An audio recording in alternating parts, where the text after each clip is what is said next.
Good evening, Houdat Nation, and happy Wednesday on a Thursday to our Bayou Blitz family. Thank you for everybody that usually tunes in for our live shows on Wednesday, for jumping in live with us on this Thursday evening and bearing with our schedule changes. Quick programming alert. We do not plan on having a Bayou Blitz next week. Brendan over there, he may or may not be on the road, may or may not have family plans, but I will be shooting the Bayou Blitz OnlyFans calendar page on the shores of Ocean City, Maryland. So get a hold of me if you want exclusive details for that. On that note, I am Bob Rose. He is Brendan Boylan. We are your co-hosts to your Bayou Blitz podcast. Brendan, happy July 20-something. That's the extent of my knowledge. Yeah, there you go, 23rd. I appreciate it. Thanks for bearing with me and my world tour, or at least tour of the state of Florida. I promise I fancy home. Listen, going through town to town in Florida, that sounds like a world tour, because each town is sometimes drastically different. Yeah, and God, I-4 is no fun. Like Orlando, the Tampa to Orlando. I could live with most of the rest of the drive, not too bad, but I-4 can be a lot. So happy to be the last stop before I fly home. So that is wonderful.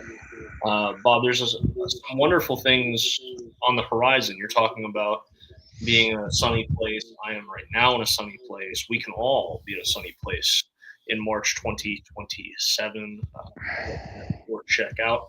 And one of their favorite things there, I can't say annual cruise because it's not a cruise this year. So why don't you tell people all the details on it? Yeah, I have to catch myself from calling it a cruise too. We were talking before we went on the air, and I stuttered a little bit more than usual because I started to call it a cruise rather than a trip. But the Get Checked or Check Out annual Saints vacation, we'll call it, is March 18th through March 22nd. It is going to be in beautiful Punta Cana in the Dominican Republic. This is our first all-inclusive land getaway for you cruise veterans, but this land getaway is going to include wonderful members of your Houdat Nation, my Houdat family, as well as Tyrone Hughes, Courtney Roby, Delvin Bro, and Michael Lewis, along with their families. And I consider all you guys, including those players and their families, a member of my family. I've been told by almost all of you that you feel the same way about me and my family. That's how important that this trip is. And I promise you that this will be an amazing and unforgettable experience. And all while benefiting an incredible charity and the terrific people who run it. Get Checked or Check Out. Their website is at the bottom of the screen there. It's tcynow.org. They were put in place over a dozen years ago, creeping up on 15 years. They were put in place way back then to help guide people and their families when you receive a scary medical diagnosis. You don't know where to turn next, what to do next. Your whole world is spinning. Get Checked or Check Out is there to guide you through your next option, through your next step, whether it's treatment, research, rehabilitation, or therapy. And this is not only physical, this is emotional health as well. Get Checked or Check Out wants to remind you guys, wants to remind all of us, keep up on those checkups, keep up on those medical checks that you need to do. Better to catch something early than late, for sure, because if you catch something early, more often than not, it is way more treatable. And again, this is why Get Checked or Check Out was in place to encourage, getting checked early. And again, if you need help and guidance through your next step as far as research, treatment, or therapy, that's why they're there. Check out their site at tcynow.org. It'll tell you everything that they're all about. Oftentimes, they do have pictures of the previous year's cruises or trips also. These are really great people. It's a really great cause, but they need our help. Any little bit that you can donate, please do so. And again, you could do so through tcynow.org. But guess what? The best way to help this cause is treat yourself to a Dominican vacation on March 18th through the 22nd. You're hanging out with Courtney Roby, Tyrone Hughes, Delvin Breaux, Michael Lewis, and others, and exclusive members of the Houdat family. And these aren't just small periods of time where you're getting to hang out with these guys, autograph session from this hour to this. No, we're eating meals together. We're hanging out on the beach together in the clubs. It is a great way to get to know one another. I went on my first cruise 2 years ago. Within minutes, I felt like I was a member of the family, and it's been that way ever since. People reach out to me all the time, and if you've never been, trust me from experience, the first time you go, you will make it a part of your annual trip and vacation planning. And again, you get to do it while benefiting an amazing charity. To get your spot reserved for Punta Cana on March 18th through the 22nd, all you need to do is contact Mary. And Mary's number is 985-516-1530. Again, that's 985-516-1530. Her name is Mary. She goes on these trips every year too. She's a member of our family. We're a member of hers. So when you get in touch with her, she makes it real easy on all you need to do is set down a deposit to reserve your spot. She'll walk you through the costs and everything, how to do that, but really it's just a small deposit. Then you don't have to worry about it for months, or you can make monthly payments. But again, this trip benefits an amazing charity, and it gives you a wildly unforgettable experience. So to be there, Bob and I were literally talking about that before we hopped on, about how we need to finalize some things here in the coming weeks to make sure we are both there. Should be a real good time. Jerry, John, thanks for tuning in with us and dealing with schedule changes because of Brendan per usual. Bob, let's talk or pick up from our chat last week when we were talking about some different positional battles and positional previews for this team, specifically on the defensive side of the football. We had some really good conversations about the linebackers and the secondary, and we got so tied up in those conversations we were not able to get to the defensive line. So I want to spend most of today's episode talking about that. We can touch a little bit on special teams, but you and I had both agreed there's a lot of that in which we can talk about after postseason or preseason rather, games, and kind of give some maybe game by game breakdowns of the returner battles and what's going on there. So we're going to focus on the defensive line as a whole.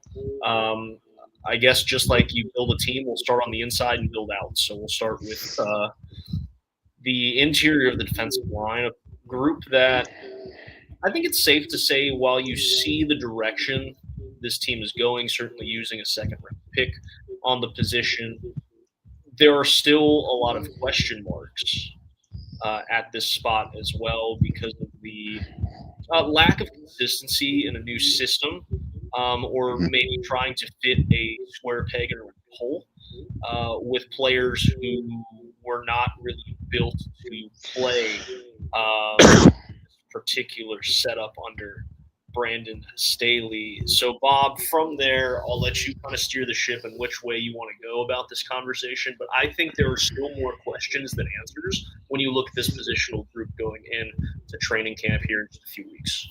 Yeah, and I agree with that. And first of all, folks, I am over at the Saints Wire. I am writing about position by position training camp previews. A couple have been published already. The rest are going to be published in the upcoming days as we lead up to training camp. So check those out, as well as my uniform and Saints Player of the Day countdown corresponding with each number of days that we have before kickoff. So check all those out.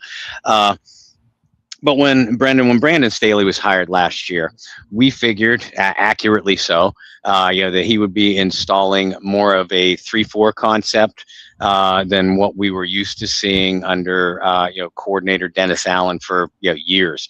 And the first question that both of us had was, where's the big-bodied run stuffer?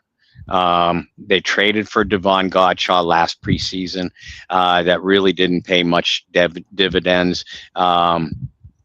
They re-signed. Obviously Godshaw's coming back. Christian Boyd, a nose tackle by trade, was drafted a couple years ago, hasn't done very little, and they re-signed John Ridgway, which tells me that they had at least as much confidence in Ridgway as they did either Godshaw or Boyd. But what was telling to me, you mentioned using a second-round pick, which they did so on Georgia Bulldogs defensive tackle Kristen Miller. But remember, they also brought in 3 undrafted rookies. All of that same position. Xavier Harris, a kid from Mississippi that we all love on the field, off the field, scares us a little bit. Keyshawn Silver and JVR Suggs. This is going to be a very interesting competition to watch. You obviously got to think that as a second-round pick, the starting job is going to be Kristen Harris's to lose. But how decisively can he win that job? In other words, how productive can he be and effective? And B, what's the rotation? Because even your best nose tackles throughout NFL history, this isn't an every down position because it wears you down so quickly. So you need a rotation here. How's that rotation going to work itself out? Is anybody else going to step up and be an effective presence in the middle? Because here's the thing, and I always say this about the position and the traditional position of nose tackle, it isn't going to give you a lot of statistical production. The sacks, the tackles for loss, even the hurries and pressures, they won't jump off the page. But you need this guy, this player, this position to push the line of scrimmage backwards, or to at least stalemate it, to clog up those inside running lanes, force running backs to pick another path, and generally just tie up blockers, 2-3 blockers effectively, so that way it sets up one-on-one chances for your other guys. And in the Saints defense, those guys would be guys like Brissy, Chase Young, Cam Jordan, etc.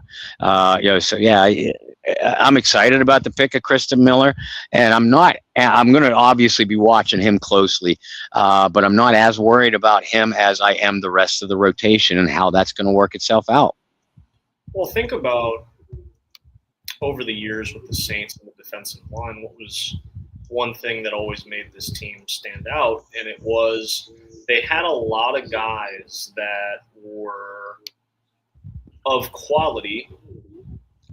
And though there wasn't a guy that really stood out above the rest per se, I mean, you had the Onyematas, you had the Sheldon Rankins of the days, but it really was the back half of that rotation that I think helped the Saints down the road of some of those seasons where they were able to make deep playoff runs because they were so deep at the position. And again, it wasn't one of those things where it was a team where you look at the roster and you go, I mean, there's just a crap ton of talent here in the middle. It was just a lot of lunch pail guys.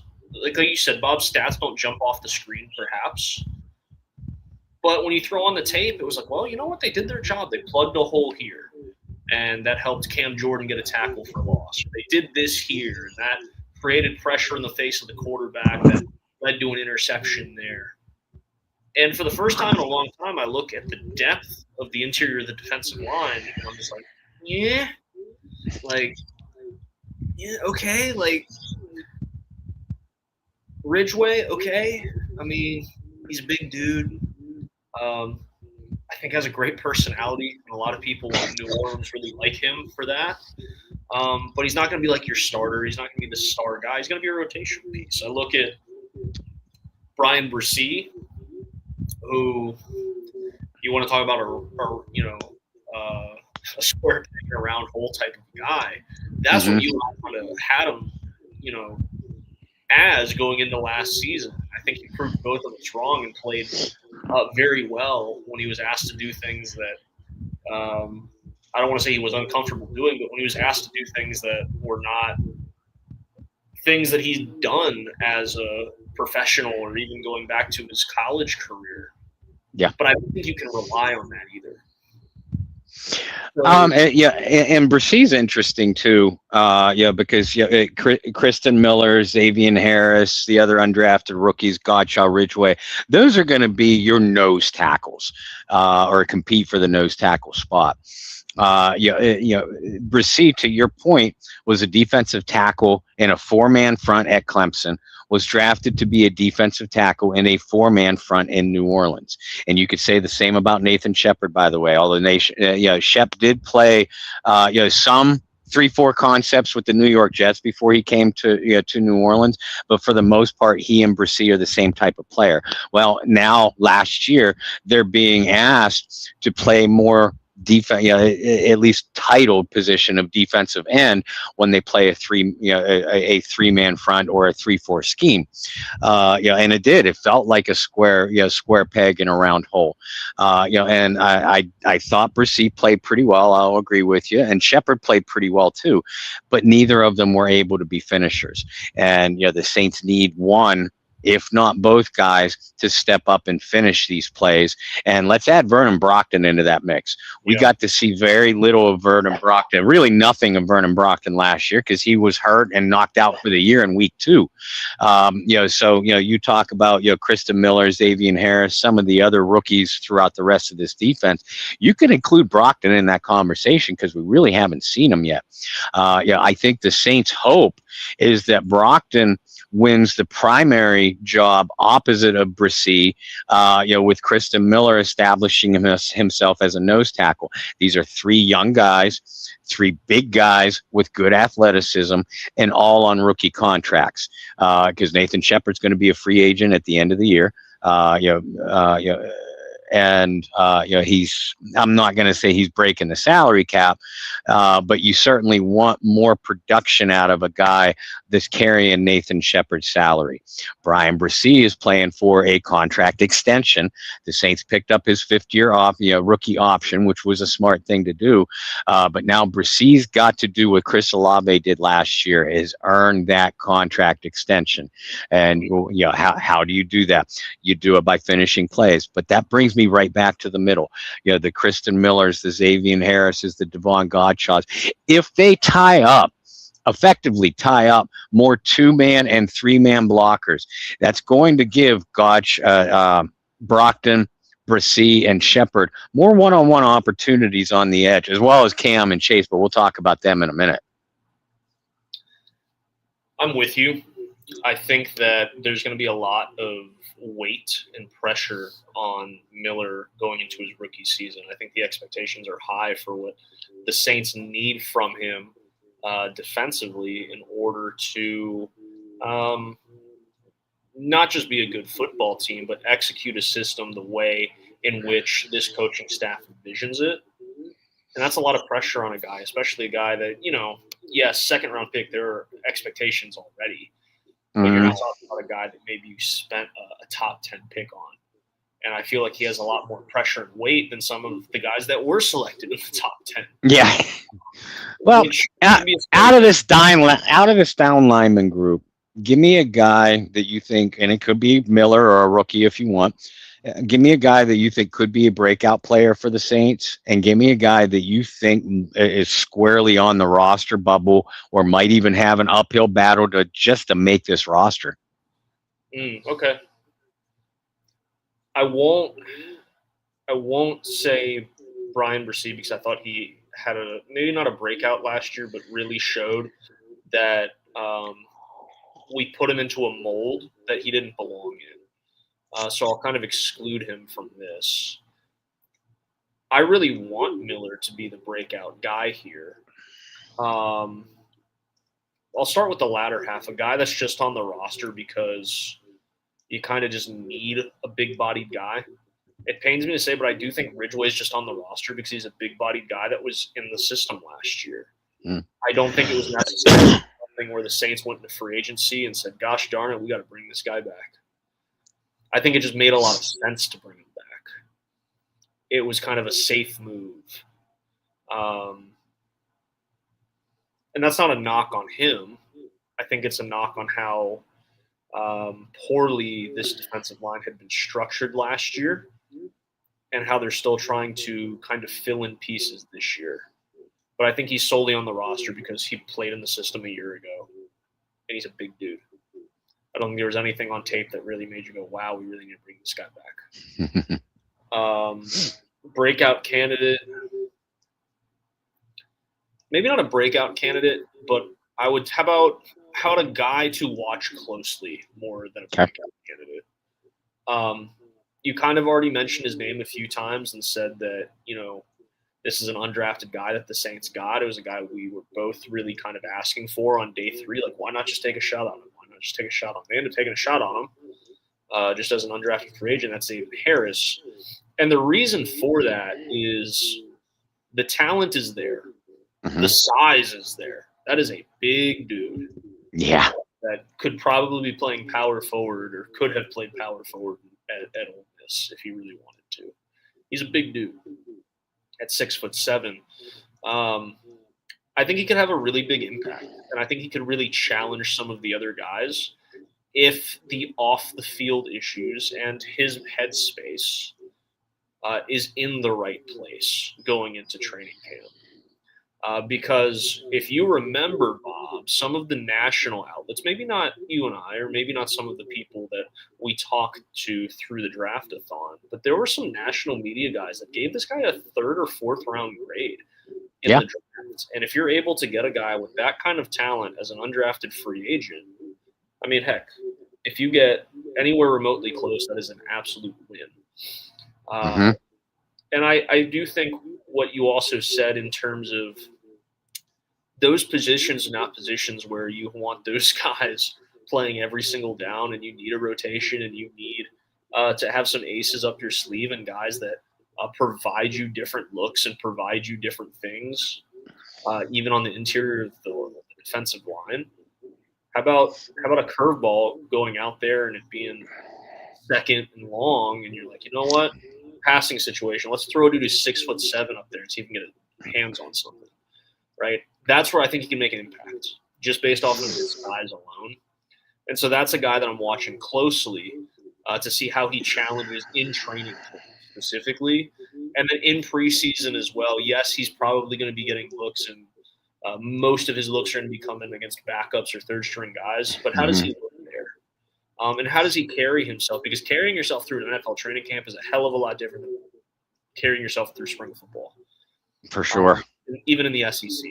So that's what I'm looking for. I think he has a really golden opportunity, if he wants it, to, cause some shatter and disruption to this roster. Because right now he's on the outside looking in as an undrafted free agent. We talk about that all the time. Even if you have you're a high profile undrafted free agent, if you're a high profile late round pick, there's no guarantee you make a roster. You have to fight and earn your roster spot. So I think it's a really good opportunity for him to learn and grow as a player, but also show this Saints defensive coaching staff that he can provide something different from anyone else on this roster. And I think that's what makes him stick out.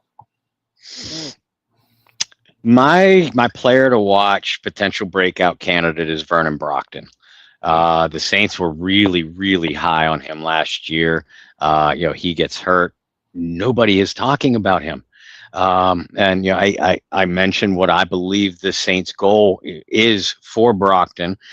You click on that tape, when he was playing for the Texas Longhorns, and this was a disruptive dude.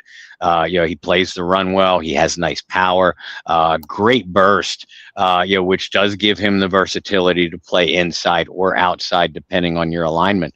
So I'm saying watch for Brockton. I'm really excited to see what he could do. Inside, I'm going to go a little bit further inside. My potential cut candidate would be, first of all, I think Christian Boyd, as it stands right now, could be the guy outside looking in. But the potential quote unquote surprise cut, I get what you're saying about Ridgeway, Brendan, and I don't necessarily disagree with any of that. But it was telling to me that the Saints re-signed Ridgeway when they already had Devon Godshaw. It kind of tells me that they liked Ridgeway's play last year every bit as much as Godshaw's, and I think that one of these two guys. I love Xavier Harris. You know that from the draft process. We talked about Xavier. We started talking about him as potentially coming off the board late day 2, early day 3. I compare because of the off-season problems or off-field issues that Harris has had. I kind of compare it to a Carl Granderson situation, where Granderson was viewed as almost a certain day 2 pick, before he got himself in let's just say domestic issues that he ended up serving some jail time for, pushed him right out of the draft. Now, Harris's issues aren't that serious, but there's more of them. So, I mean, clearly he had, plus he comes along with with some reports that he little bit lazy, in practice, kind of out of shape. That NFL coaches ain't going to like that. But my point is, you got Kristen Miller. Kristen Miller's not going anywhere. He's a guaranteed roster spot as a second-round pick. But if Harris and maybe one of the other undrafted rookies, whether it's Silver or Suggs, if they start to push themselves and distinguish themselves well, I can very much see a scenario where Kristen Boyd, John Ridgeway, and Devon Godshaw are all gone. At the very minimum, 2 out of those 3 could be on the outside looking in, 2 of those 3 veterans. I hear what you're saying. I think it makes a lot of sense. Let's talk a little bit about off-the-field issues, just for a brief moment. Because I think the interesting thing when you talk to fans or get fan opinions on stuff like that, it's during the draft process, it's like, oh my God, they have off-the-field issues. Absolutely not. And then whether they go to your team or not, all of a sudden, once you get into training camp, the preseason, sometimes even the regular season, it's like it's completely forgotten about. Mm-hmm. How important is evaluating some of the off-the-field stuff in the draft, post-draft, and then into the course of the season? Because you say things like, not just off-the-field issues, you say things, and I think the big word there was lazy in practice. How much weight does that carry if he makes the team on him himself? Right? Like I don't want to say, I guess the best way to say this is, how much of a short leash do you actually have as an athlete when you have a past that involves things like that? You mean when you're a young athlete coming out of college into the NFL? Correct. I mean, it's unfortunate, but it's very different when someone who is a seasoned veteran has a dispute or off the field issues. It's a lot easier to go, he's just going to stay on the team. We're just going to slap him on the wrist and keep going.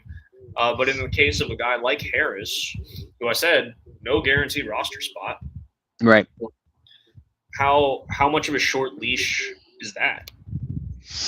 I think it's a very short leash when you end up falling down to a late round draft choice, or in Harris's case, out of the draft altogether. Because NFL teams look at you now. I'm not making a big investment in you. Why would I gamble on you if I am concerned about your off the field issues? Because once you're an established player, whether you're just a starter, a major contributor, or even the back half of the depth chart, you're earning a paycheck and you're coming with you're getting expectations heaped on you. So you definitely do not want to get off on the wrong foot with these NFL teams, because they're your employers. And that's why I never understood a kid screwing up late into his junior or senior year, or even during the draft process, because I'm like, you're literally in a day-to-day job interview now.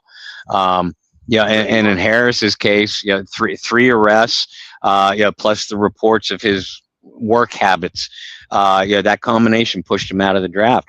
That tells me that 32 NFL teams did not view him, despite his talent, did not view him as worth taking the risk of an investment that comes along with a first, second, even third or fourth round draft choice.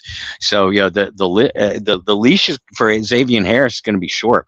If he doesn't work hard in practice, there's no reason to keep him. I got other players. I got two other undrafted rookies that might be outworking you. And if they're outworking you at your status with your talent, I'm definitely not going to keep you around. Yeah. I would tend to agree with what you just said. As much as I think he is a breakout candidate and a guy that could make the roster, that's kind of it's kind of horse blinders on, because that's without considering everything else. That's just saying, based off of the off the field or on the field talent, not the off the field. Sure. This is a guy that could certainly make a difference. Let's talk about edge rushers. This is another position where life gets a little interesting. Mm-hmm. One, and let's just address the elephant. Cameron Jordan had a really good year last year, especially for his age. Can you count on that again? I think the quick answer is no, you can't. You can't bank that he's going to have another double-digit sack season. You certainly hope that. You're also very well aware that he's a guy who is the truest of professionals and has taken care of his body and has put himself in the best position possible to make sure he's ready to have another season where he contributes those type of statistics and that type of impact to winning. But you can't bank on that of a guy at that age. Mm-hmm. On the other side, you have Chase Young, who really broke out for you last year.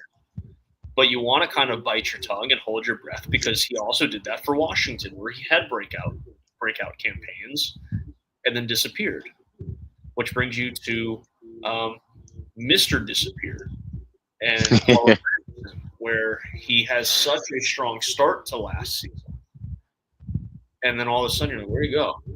Maybe we see 96. What happened to that guy? And then somewhere along the line, you acquire a guy who was a former top 10 pick in Tyree Wilson to give him a chance to compete. It's a weird spot, because as much as you want to be comfortable and be happy with this group, which I think on paper I'm actually pretty satisfied with what this group looks like right now, but you also have that lingering thought in the back of your head of, okay, well, we have a guy who's, Cam's 37 years old, who, whether we like to say it or not, is closer to the end than the beginning. I think it's the nicest way I can say it. You have Chase Young, who broke out last year. I remember being in Seattle, Washington, and you just ripped him apart. And we made how many games he was going to play that year. And you were in the boat of like, I don't even know if he played 7 games, because I don't think he'd played a game to that. Nope. And so that wasn't that long ago. We were having those conversations of like, was this a waste of time and money? Well, with all of that, which Chase Young are we going to get? Yeah, that's a question. Which Chase Young are we going to get? Which Carl Granderson are we going to get? Tyree Wilson's a little bit of like, hey, if it hits, it hits. That's awesome. Mm-hmm. Okay. But it's a weird spot to feel comfortable, also not comfortable with what this group looks like right now. Yeah, and I'm glad that we saved the edge rushers for our last group to analyze, because the questions at this position, I believe, are going to make or break this defense. Because I mean, yeah, hey, we saw a young secondary come of age last year, and those pieces are still in place. You lost to Mario Davis, but Caden Ellis can play, and you can get away with Pete Werner and/or Danny Stutzman at linebacker if Stutzman doesn't develop further. You could still put together a competent defense without a bona fide nose tackle because you've done it. Edge rusher.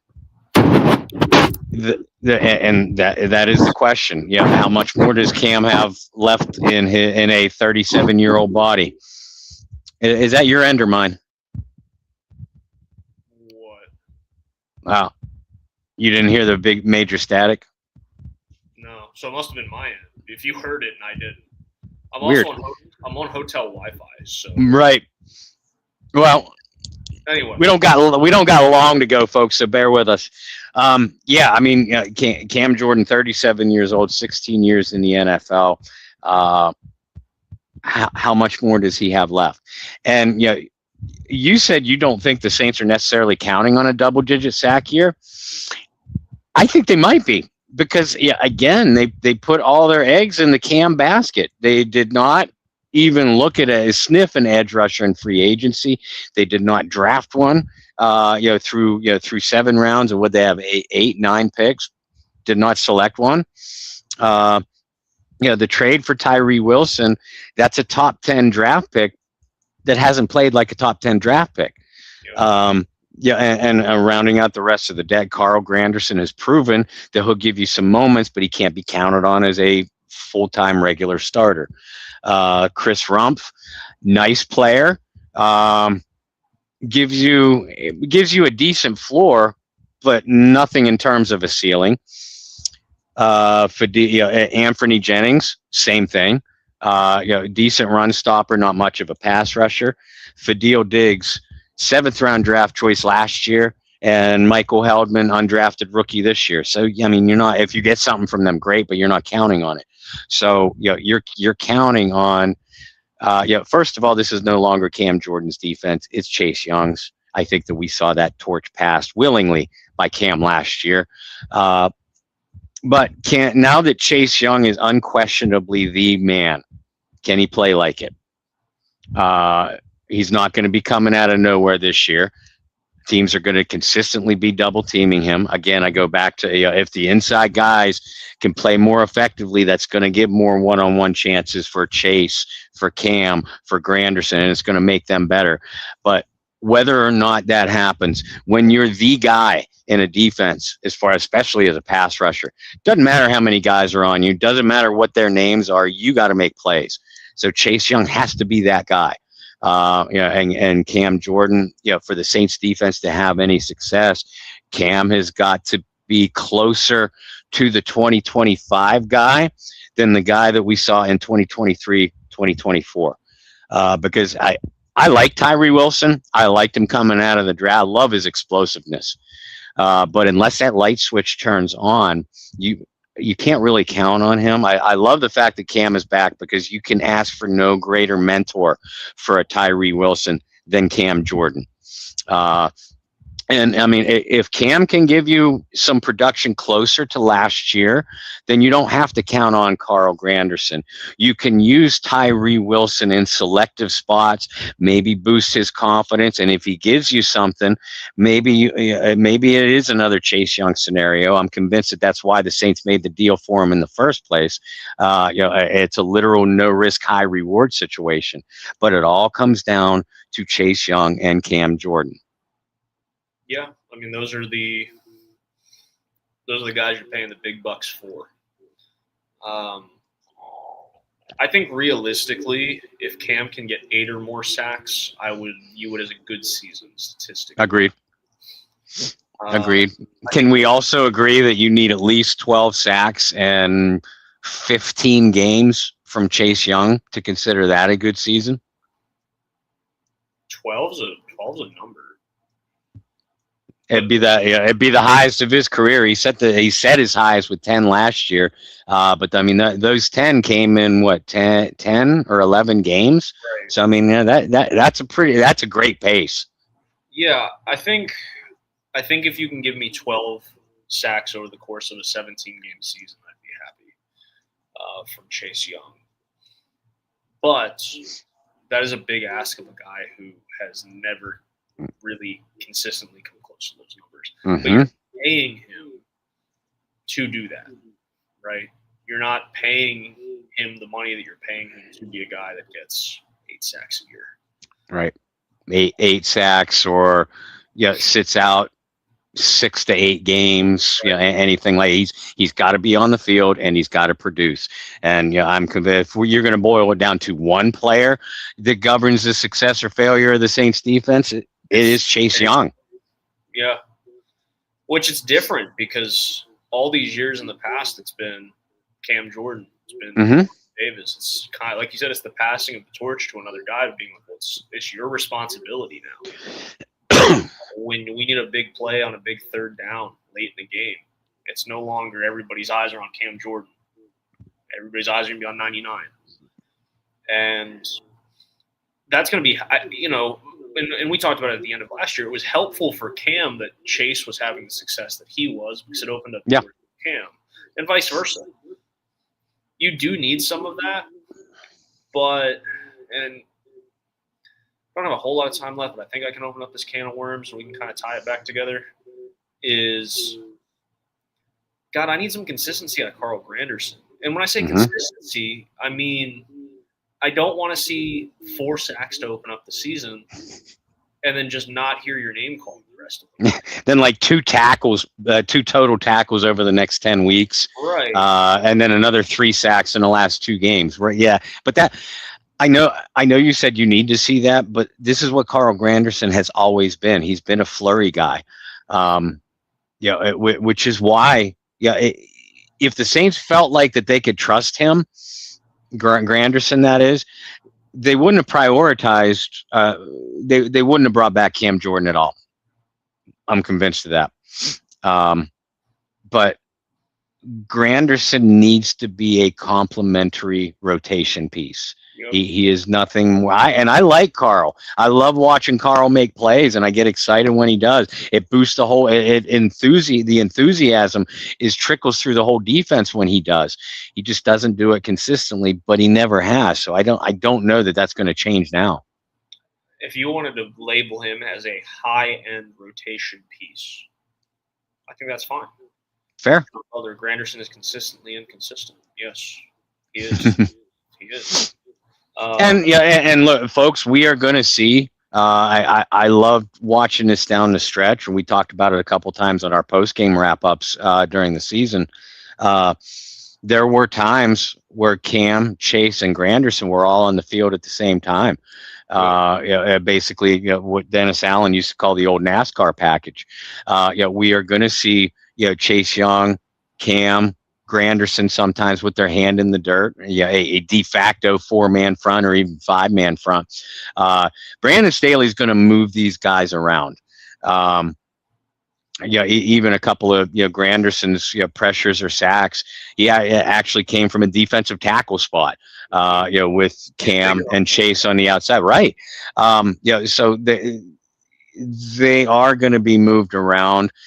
That is going to help the defensive line. The consistent hands in the dirt guys, the Brocktons, the Bressees, the Kristen Millers, the Shepherds. Because when you move Cam or Chase or Granderson up a few more feet, that gives you a 4-man line, and now all of a sudden, either Bressee, Shepard, or Brockton is no longer on the edge where they're going to have to deal with a tackle. They're moved inside a little bit where they're going to see more guard or center action. So I do try. Brandon Staley has always been able to generate a pass rush.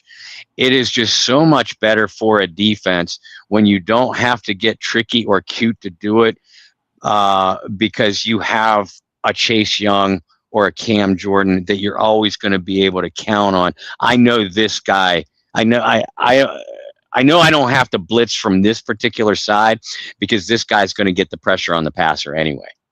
Yeah. Well, I think the defensive line, out of all of the positions we've talked about over the last few weeks, I think this group is the one that not only could make or break the Saints defense, but I think it could make or break the Saints season Mm-hmm. on how well or poor that they play, especially early on. You need them to be good. Do you want to touch? Let's just do it for the sake of it. And when I say I just mean like, hey, give me who's battling who, and we'll go in depth here. Kicker's weird because I think we're all waiting for the veteran kicker to be signed to compete in camp. And right now, the Saints do not have that. So if you'll let the people know who is actively on the roster. Well, I mean, we know, that the former Irish Gaelic goalie Charlie Smith had a strong finish to the season, but I do like the fact that the Saints aren't necessarily handing the job over to him. They brought in Tanner Brown, who hit 29 of 32 field goals in the UFL, including 3 for 3 from beyond 60 yards, and perfect from or only missing one kick between 40 and 59 yards. That's a leg, folks, and that's a leg with some accuracy. This is going to be a legitimate kicking competition. And to your point, Brendan, I only see the Saints looking at a potential veteran kicker if these guys struggle early in training camp and through the first preseason game or two, because I don't think that Kellen Moore is going to go into the 2026 season not having faith in his kickers, because he's already been dealt that hand with Blake Groupie, and we saw how that played out. Whoever wins the competition between Tanner Brown and Charlie Smith, it is because they have the full confidence of the coaches.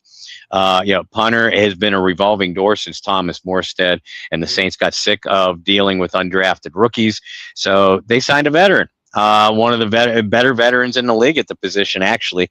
Formerly the Minnesota Vikings, Ryan Wright, who played at Tulane too. So there's some local ties there. Wright, I expect to solidify this position for the first time since 2019, 2020, the last couple of years of Morstead. And a kick returner, that's going to be something to watch throughout preseason. I am convinced the Saints drafted Barry and Brown out of LSU specifically to earn that punt return job that was just abysmal after they traded Rashid Shaheed. But I mean, Berrien's not going to be given it by default either. Mason Tipton and Kendre Miller had some moments as kickoff returners, not punt returners. And Ty Chandler, from the Minnesota Vikings, also has been a good kickoff returner throughout his career. So this is going to be an interesting competition over there to watch too. Yeah, absolutely. And as I said, we'll get into special teams a little bit more in some preseason post-game wrap-ups, and be able to evaluate a little bit more closely. It's really hard for Bob and I to sit here and go in depth about a kicking battle like it is for us to go in depth about the defensive line. Well, right. Because it's hard. A kick. Again, punters, there is no competition because Ryan Wright's the only guy there. But kicker and returner too. It needs to be settled in training camp, and it's hard to analyze. But and we have had preseason conversations like this, that go, you look, you can't possibly go into the regular season with this guy as your returner or this guy as your kicker. So you hope it doesn't come down to that, but sometimes at those particular competitions, that's exactly what happens. Yeah, I was gonna say, I think the Saints had done it in spite of us a few years.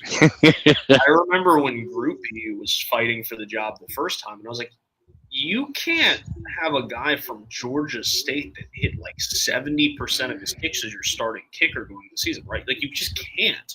Like, there's no way. And in Groupie's defense, there for a 2-3 year stretch, very consistent. He was, yeah. I'll give him credit there. But, yeah, there were many times we had these camp conversations like, there's no way that they're doing this, right?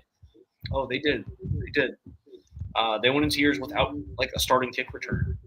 Mhm. Years were rough. Thank God that we had Deontay Harris / Hardy. Yeah. Thank God we had Rashid Shaheed for a little bit, because there were some really dark days in there of who is the return man for this. There were. And for a franchise that gave us Mel Gray, Tyrone Hughes, Michael Lewis, Courtney Roby, and Reggie Bush, to go without even putting forth an effort of finding an explosive kick return. I put that on you, Sean Payton. That was raw. Like some of those years where you're like, is that Alvin Kamara back there? Then, right. That's Taysom Hill back there? Or who's returning kicks? God, we didn't. Okay, well, we have to close the show properly before we say it. Oh, right. And this is the only reason I remember we were doing that. I remember I brought up Tavares Cadet. Yeah. Tavares Cadet was returning kicks at some point. Yeah. Oh man, I'll let you start. Give me somebody you have high hopes for. We've kind of expanded a little. High hopes for someone that Sean Payton talked up way too damn much. Just something along those lines. How about James Laurinaitis? Yes. James Laurinaitis was an absolute beast with the St. Louis Rams. Tortured the Saints. He wasn't a greatly athletic linebacker, but he was just a monster. When he finally became a free agent, the Saints signed him in 2016. I was excited, because this is going to be my choice for a later day. I got so sick of Curtis Lofton. Yeah, Curtis Lofton made 100+ tackles, but 99 of them were 10 to 12 yards down the field. I was so happy to see Curtis Lofton off the roster and James Laurinaitis come in. I was literally through. I'm like, this is going to be one of the pieces that turn what's been an awful defense around. James Laurinaitis played 5 games in 2016, and I'm pretty sure he got slower with each one. Now, I met him in Greenbrier that year. Hell of a nice guy. Obviously, if you're a wrestling fan, there's that background. So he's an easy guy to root for. But unfortunately, the Saints just got him. Forget at the tail end of his career. The tail end of his career had come and gone by the time he put on a Saints uniform. He was great in Madden some of those years. Yeah. Had a low overall, but always played better than me overall. The Ohio State University, right? Mm-hmm. Yeah, that's a good one. I'm going to stick at middle linebacker. I don't think this name has got brought up yet. If it has, somebody in the comments can call me out. But the exact opposite of a linebacker whose career had come and gone by the time he got to New Orleans. How about a career that never got going? Stephon Anthony will always be a guy that I had such high hopes for. Not to interrupt you, and I apologize. I think I've interrupted you like 3 or 4 times tonight. Okay. We got to be careful opening up the can of worms of number 1 draft picks, though. I'm just going to throw that out there. But going with your Anthony. Yes, but you had said linebacker. And you had said Curtis Lofton at 100 tackles too. Stephon Anthony. He made all rookie. Yeah. So the story with Stephon Anthony goes like this. I was very excited. The Saints were getting an uber athletic linebacker. But I was told when the pick happened from some trusted folks down in Clemson, hey, you guys got a hell of an athlete, but you got a guy who just doesn't have it in between years. And I was like, okay, not exactly what I wanted to hear on draft night. But I was really excited. I was like, this is an uber athletic guy. And of course you're going into it thinking glass half full, and you're like, okay, if it's not there in between the years, maybe that's something he can, pick up on playing with some veteran guys. Maybe it's, the first couple years his athleticism kind of hides some of those deficiencies. Mm-hmm. And there were times where his athleticism made some really good plays. Mm-hmm. But there were also about 20 times for every one time he had a great athletic play. We were going, what are you doing? Mm-hmm. Didn't have it in between the years. Obviously goes down in NFL history for the first 2-point conversion, defensive 2-point conversion on the block. It's a extra point run back. Yep. Um, He looked like a running back. yeah, dude was quick. And in his defense, like he found a home later in his career as a special teamer in Miami and New Orleans. And yeah, you don't want that out of a first round pick, but he allowed his athleticism to keep him in the league for 5 years, 6 years. He did. But that was a guy that was just major disappointment.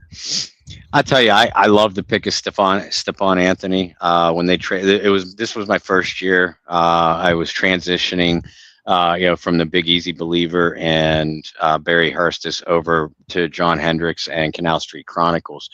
So it was really the first year that I'd opened up myself. I didn't do quite the draft coverage I do now, but with that pick, which remember, folks, they were in position to select Stephon Anthony because they had traded Brandon Cooks. Wait, no, I got that wrong. They did something because Stephon Anthony was a late first round pick. No, that was the Jimmy Graham trade. You're right. So I'm like, okay, I want one of two linebackers here. I either want Denzel Perryman from Miami or Stephon Anthony from Clemson. Both tremendous athletes. I like Perryman a little bit better, but I was happy with the Anthony pick. Although, if I recall my analysis at the time, it basically already had the book out on him, like you said. Tremendous athlete. Clemson defensive players have always scared me, especially linebackers and secondary. Terrific athletically, never seems to translate to the NFL. And I can't think of too many Clemson linebackers, cornerbacks, safeties that have. Brian. Okay. Yeah, I mean, that was pre-Dabo Sweeney, though. But yeah. Very much. Dabo, And I even I was at that 2015 Greenbrier training camp nearly every day. For about half of it in 2016. I was calling Stephon Anthony the beast incarnate, Brock Lesnar and shoulder pads. But like you said, after that rookie year, really probably before the end of it, NFL teams realized what he had in athleticism. He sorely lacked in instincts and awareness and anticipation. And it's telling when a team gives up on a number one draft choice after just 2 years, and that's what happened. The Saints traded him to Miami for really Pez in return. And I'm with you. I met Anthony in 2015. Nice guy. Took a couple pictures with him. Another guy, easy to root for. But from a purely analytical standpoint, I agree with you. Was really excited to see him on board, and that excitement was 100% gone after 1 year. Yeah, that was a rough one. That was a guy I had really high hopes for. So we'll keep it at 1. Like you said, we'll be careful about using first picks, but we could still use ones that we personally were excited about. So we'll give you a pass.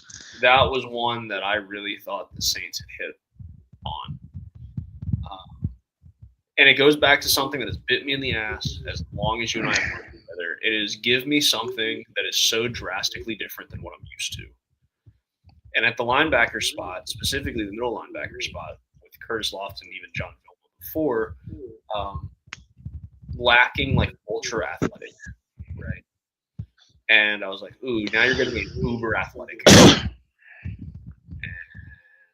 everything that we loved about Jonathan Vilma was instincts, intelligence, gritty, everything. And just Stephon Anthony didn't have that. I didn't hate Curtis Lofton as much as you did, but that was also, I got to see him in person a lot. Yeah. And I saw him in a lot of camps in Flowery Branch. But anyway, Bob, where can people catch you and your work? We count down to kickoff. We count down to training camp, as Jerry says he's going to be at camp on Saturday, August 8th. I'll be in Canton, Ohio that weekend for the enshrinement for Drew Brees. Anybody who's going to be there, please reach out. If you want to link up, I will be there for, I believe, 3 days. John Butler, I'm looking at you through the screen. I don't know when I'm coming up yet, boys. I know I'm not going to be there for the induction speeches, but I do plan on popping into Canton at some point. So Brendan, John. I want to say it's Friday. I'll double check this calendar, but they have the the Hall of Fame walk. There's like 100 Hall of Famers that take part in that. You should show up for that. It's a little bit earlier in the morning. But it shouldn't be as crowded because obviously it's still during the work week. So yeah, well, and Brianna, my daughter Brianna lives up in Canton, and I know a couple people from the Get Checked or Check Out trip are coming into town and are actually staying with her. So I plan on popping into town. So you, Brendan, Mr. Butler, if you're going. I will reach out to you guys and let you know. But I mean, obviously, I'm going to be fairly incognito next week because I'll be at the beach. You'll still see me. Still see publishings from me though. Doing my jersey countdown, my Saints Player of the Day, and my positional training camp previews. I'm going to continue to. I'm trying to get those pre-written, so I'm cheating a little bit. But you're still going to see me on the airways in that way, and you can follow me over there at Saints Wire or at Saints Wire on Twitter. That's a USA Today publication, and as always, I publish all of our show links too, as well as my articles on my personal social media. Bob Rose on Facebook, at Bobby R 2613, and remember, folks, that Get Checked or Check Out trip. March 18th through the 22nd in gorgeous Punta Cana. Make your spot, reserve your spot now with just a small deposit. Call Mary at 985-516-1530. Remember that this trip, you're subjecting yourself to a trip of a lifetime, and you're benefiting a wonderful charity. And Get Checked or Check Out. Go take a peek at their website. That's tcynow.org. And when you call Mary, make sure that you tell them Bob and Brendan over at the Bayou Blitz referred you. Absolutely. I will be calling Mary sometime in the next few weeks, so you should as well. For myself, you can follow me virtually everywhere at BT Boylan. Bob, as always, really enjoyed talking some football with you. Hope you have a wonderful little vacation. Don't get yourself in too much trouble with the Bayou Blitz calendars and everything, because we have a total pre-order of 0. Hate to break yeah, I'm a little bit disappointed in that one, but yeah, I know. We at least expected John Butler to order. John, what are you doing? But guys, thanks so much for tuning in and for adjusting to our schedules per usual. We will be back not next week, but the following week to give you a little preview of one, training camp as a whole, but 2, we're going to give you a little preview of a Hall of Fame enshrinement. I think it would only be fair for us to kind of talk about Drew Brees' career. Especially since we both covered such a long part of his career. So we will have a Drew Brees episode, not this week, but the following week, the week that he's going into the Pro Football Hall of Fame. So until then, that's Bob Rose over here. He's going to be on vacation next week. I'm Brendan Boylan. I'm flying back home tomorrow. So we both have things that we are looking forward to, and we are looking forward to talking to you once again in a couple weeks. So until then, find peace, spread love, practice positivity. See you next time on another edition of Bayou Blitz. See you then. Good night, all.